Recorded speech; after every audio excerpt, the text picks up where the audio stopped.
जननीं शारदां देवीं रामकृष्णं जगद्गुरुं पादपद्मे त्वयो श्रित्वा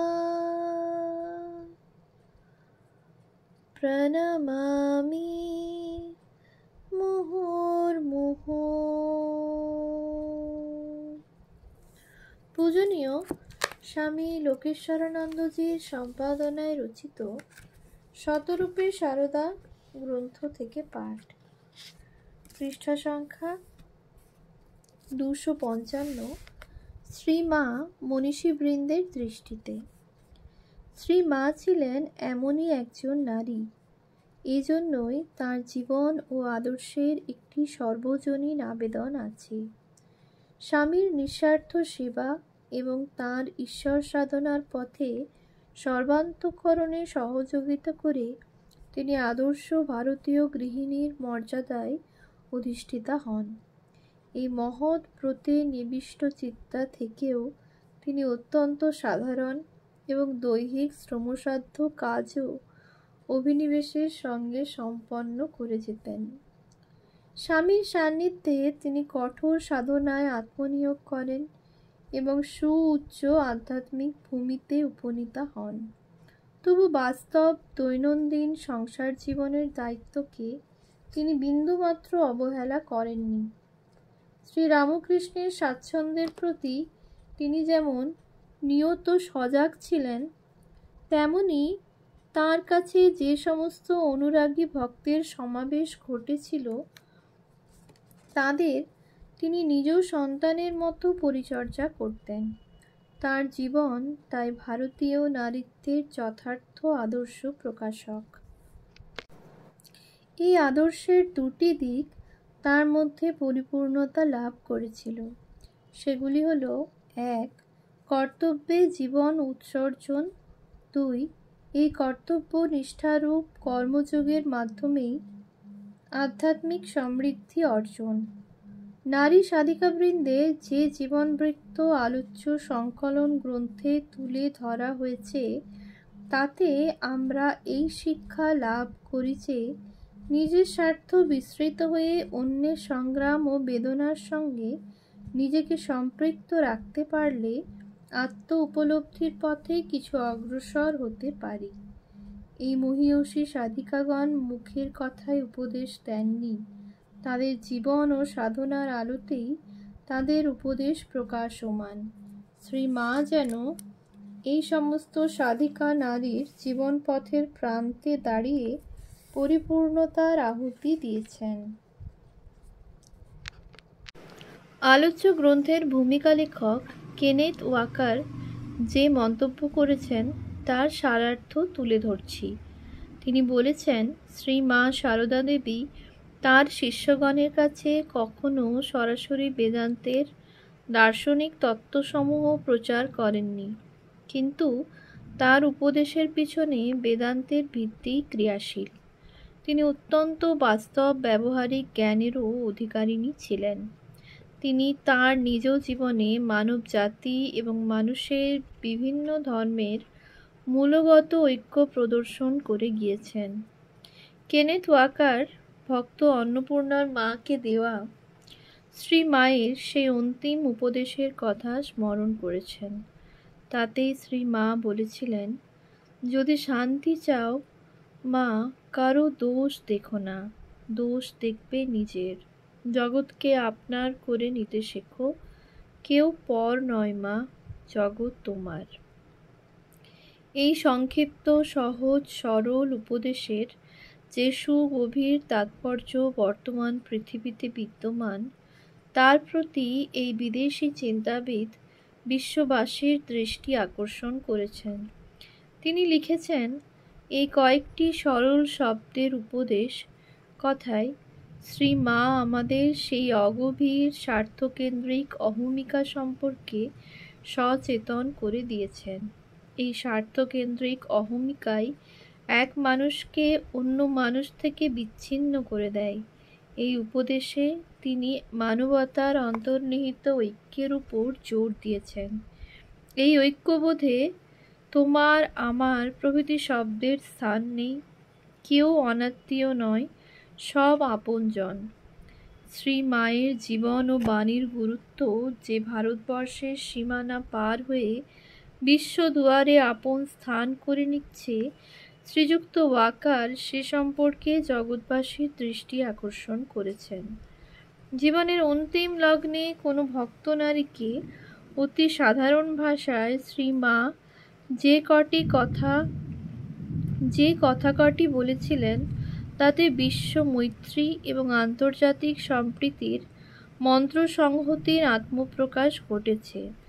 সাধারণ অতি নগণ্য কাজে নিষ্ঠা বিনিয়োগের দ্বারা আধ্যাত্মিক উৎকর্ষ অর্জনের উপায়ও মায়ের জীবন থেকেই বিশ্ববাসী এখন পেয়ে যেতে পারেন।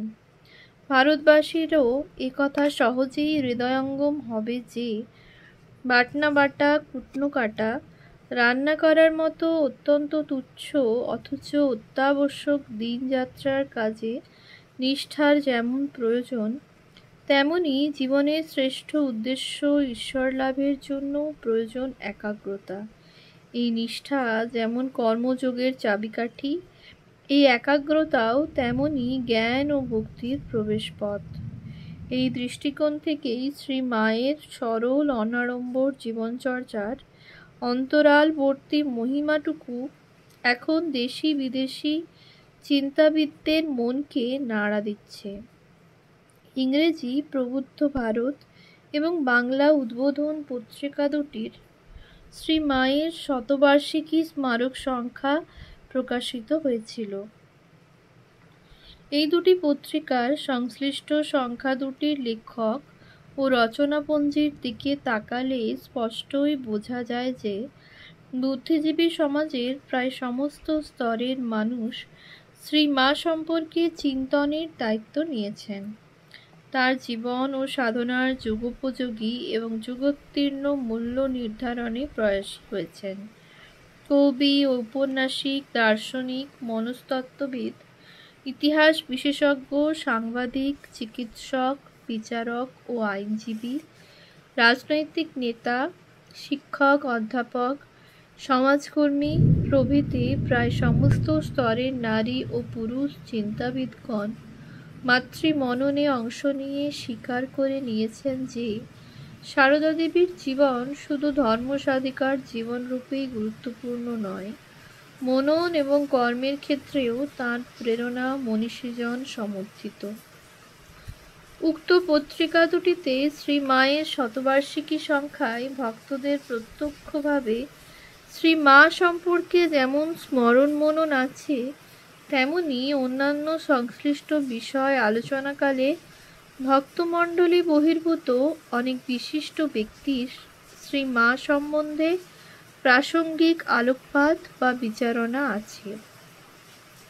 অধ্যাপক C.T.K. চারি প্রবুদ্ধ ভারত এবং ডক্টর মুথুলক্ষ্মী রেড্ডির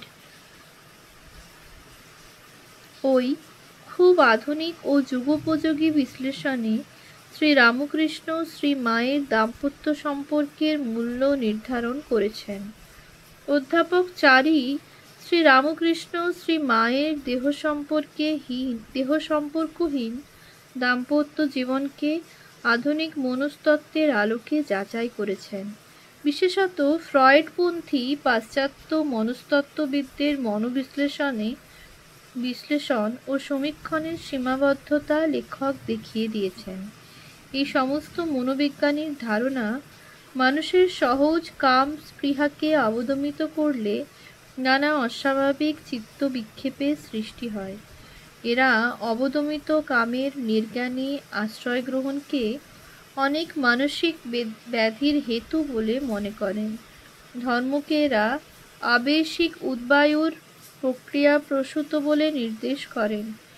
এদের এই ফ্রয়েডীয় বাতিক যে কত হাস্যকর ও ভ্রান্ত, শ্রী রামকৃষ্ণ শ্রী মায়ের ইন্দ্রিয় সম্পর্ক বর্জিত সহজ স্বাভাবিক দাম্পত্য ব্যবহারেই তা প্রমাণিত হয়।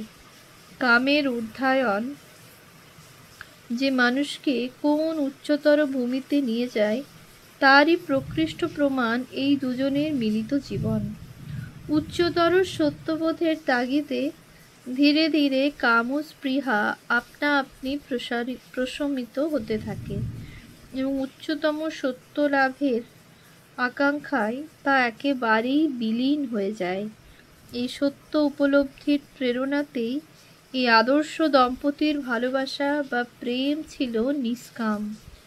ভালোবাসার ব্যর্থতা নয়, পূর্ণতাতেই তা সম্ভব হয়েছিল।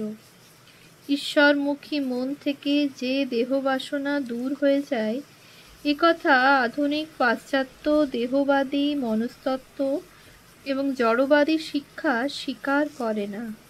কিন্তু জগতের সাধক ও ধর্মগুরুদের অনেকের জীবনই তো ইন্দ্রিয় বিজয়েরই গৌরব গাথা।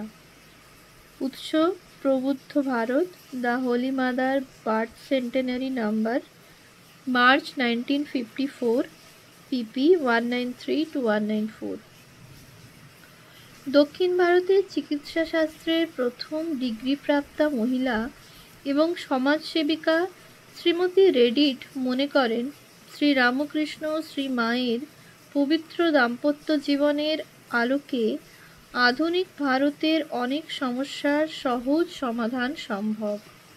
পরিবার পরিকল্পনা, জন্ম নিয়ন্ত্রণ, জনসংখ্যা বৃদ্ধি রোধ এবং সমজাতীয় অনেক সামাজিক ও আর্থিক সমস্যা সমাধানের জন্য আমাদের নেতৃবৃন্দ ও সরকার আজকাল প্রচুর অর্থ ও উদ্বেগ বিনিয়োগ করেও ঈপ্সিত ফল পাচ্ছেন না। কিন্তু সংযত পারিবারিক তথা দাম্পত্য জীবনের সহজ অথচ ব্যয়কুণ্ঠ পন্থায় এসব সমস্যা যে অনেকাংশে নিরাকরণ করা যায় তা অনেকেই জানেন না বা ভেবে দেখেন না। উৎস: IBID, পেজ 1-6।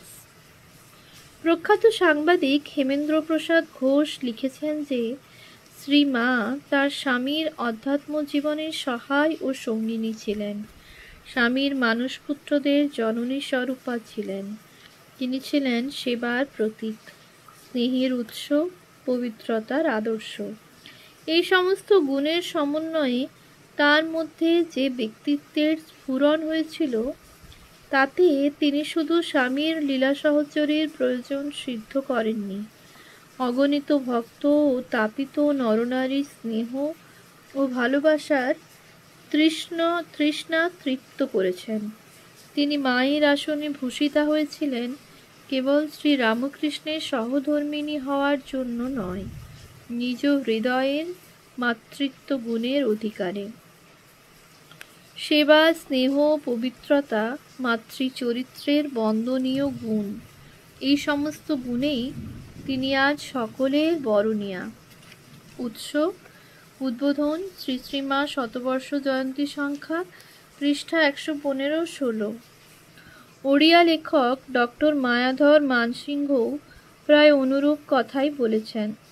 তিনিও বলেছেন যে শ্রী মায়ের পরিচয় বা খ্যাতি শুধু শ্রী রামকৃষ্ণ জায়ারূপেই নয়, আপন মহিমা গুণে। বাইরের দিক থেকে দেখলে তাকে সামান্যদের মধ্যে অতি সামান্য মনে হতো, কিন্তু অন্তরের ঐশ্বর্যে তিনি ছিলেন রাজরাজেশ্বরী। অন্তরের ঐশ্বর্য মহিমা প্রতিষ্ঠার জন্যই যেন তিনি সমস্ত বাহ্যাবরণ সংহরণ করে রেখেছিলেন। কিন্তু শ্রী মা নিজ জীবন দিয়ে দেখিয়ে গেছেন যে নারী মহিমা বিকাশের জন্য বিশ্ববিদ্যালয়ের উচ্চ ডিগ্রি, বসন ভূষণ, পদগৌরব, আধিপত্য কিছুরই প্রয়োজন নেই। ডক্টর মানসিংহ শ্রী রামকৃষ্ণ ও শ্রী মায়ের ব্যাপক প্রভাবের আর একটি উল্লেখযোগ্য কারণ নির্দেশ করেছেন। তার মতে এই দুইজন বাংলা ও ভারতের পল্লী সংস্কৃতির ফলস্বরূপ। সেজন্যেই তাদের বাণীর এত প্রসার। দেশের মাটি এবং দেশের জীবন থেকে উদ্ভূত বলেই তাদের বাণী ও জীবন আমাদের এত টানে। শ্রী মায়ের জীবন ও আদর্শে এই দেশীয় সংস্কৃতি আপন মহিমায় বিকশিত হয়ে বিশ্ব মানুষকে স্পর্শ করেছে। উৎস: উদ্বোধন শ্রী শ্রীমা শতবর্ষ জয়ন্তীর সংখ্যা পৃষ্ঠা 119 থেকে 121। ওম শান্তি শান্তি শান্তি।